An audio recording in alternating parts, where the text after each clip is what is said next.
Ball game. Smith against a smaller defender. Inatake niya. Their shine. Isa pang tres para kay Santillan. Not this time. Rebound hooked by R.R. Garcia. Ayan na nga. Freeing up Karakot for three. It's there. And I don't understand why Tyler Gill had to help out. He's guarding a shooter.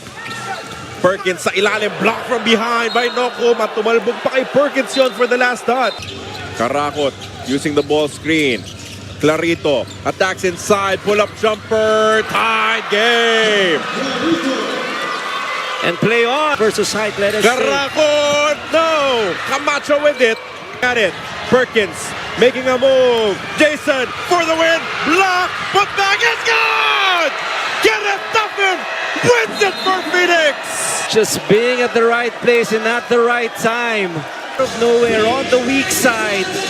Taking advantage of being old Tuffin. And the reason why that happened is nobody from the Elasto Painters was able to put a body in front of Kenneth Tuffin, and that is usually the result.